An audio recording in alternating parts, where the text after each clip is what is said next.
ทรงจำ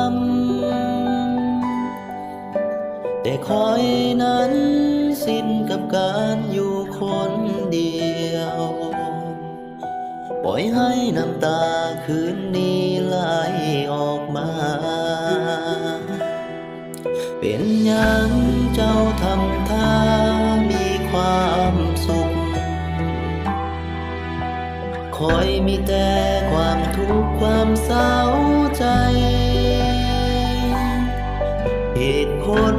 เฮาสองคนบ่ยอมพากันแก้ไขปล่อยให้มันเหมือนควันยาที่ลอยจางหายคอยยังท่าเจ้าหูบ่ยังเชื่อในคำสัญญาในสิ่งที่เจ้าว่าฮักจะอยู่ตลอดไปอาจบ่มีสิทธิ์ฮักเจ้าแล้วขอให้เจ้านั้นโชคดีถ้าหากศาสนายังมีขอให้พบกันใหม่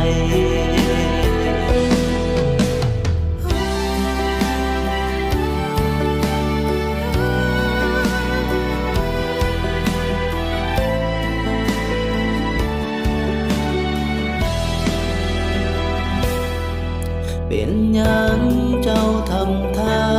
มีความสุขคอยมีแต่ความทุกข์ความเศร้าใจเหตุผลเฮาสองคนบ่ยอมพากันแก้ไข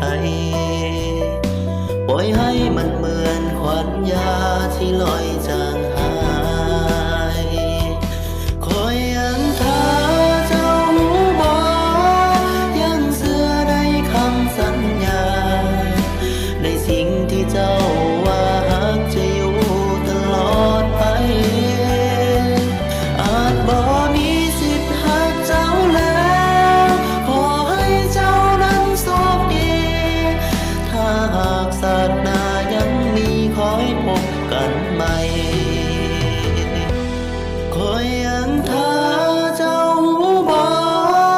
ยังเชื่อในคำสัญญา